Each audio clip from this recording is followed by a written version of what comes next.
الحمد للہ وحدہ والصلاة والسلام علی من لا نبی بعدہ اما بعد فاعوذ باللہ من الشیطان الرجیم بسم اللہ الرحمن الرحیم قال اللہ تبارک و تعالی فی الکلام المجید والفرقان الحمید ان اللہ وملائکتہ یصلون علی النبی یا ایہا الذین آمنوا صلوا علیہ وسلموا تسلیما اللہم صلی علی سیدنا و نبینا ومولانا محمد صلاۃ و سلام علیک یا سیدی یا رسول اللہ وعلی آلک و اصحابک یا خاتم النبیین۔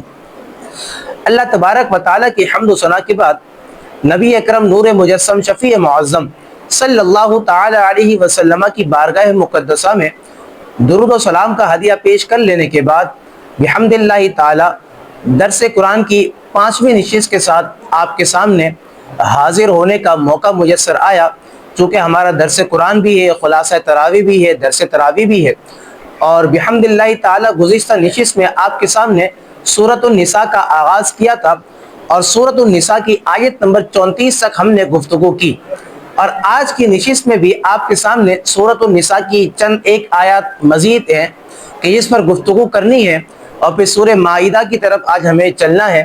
تو لہٰذا آج ہم اپنے درس قرآن کا باقاعدہ درس تراویح کا آغاز کرتے ہیں۔ یاد رکھیں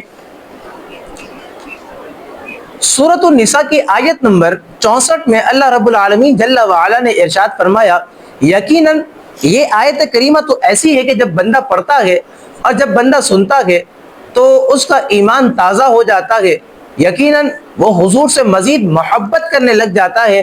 دیکھیں اللہ رب العالمین جل وعلا کیا فرماتا ہے، اللہ پاک فرماتا ہے کہ وَلَوْ أَنَّهُمْ إِذْ ظَلَمُوا أَنفُسَهُمْ جَاءُوكَ فَاسْتَغْفَرُوا اللَّهَ وَاسْتَغْفَرَ لَهُمُ الرَّسُولُ لَوَجَدُوا اللَّهَ تَوَّابًا رَحِيمًا۔ اللہ رب العالمین جل وعلا ارشاد فرماتا ہے کہ اے حبیب، اللہ رب العالمین جل وعلا فرماتا ہے کہ وَلَوْ أَنَّهُمْ إِذْ ظَلَمُوا، اگر وہ اپنی جانوں پر ظلم کر بیٹھے، اِذْ ظَلَمُوا أَنفُسَهُمْ، اگر وہ اپنی جانوں پر ظلم کر بیٹھے تو جاؤکا، اے حبیب تیری بارگاہ میں حاضر ہو جائیں، تیرے پاس حاضر ہو جائیں، پھر حاضر ہو کر کریں کیا؟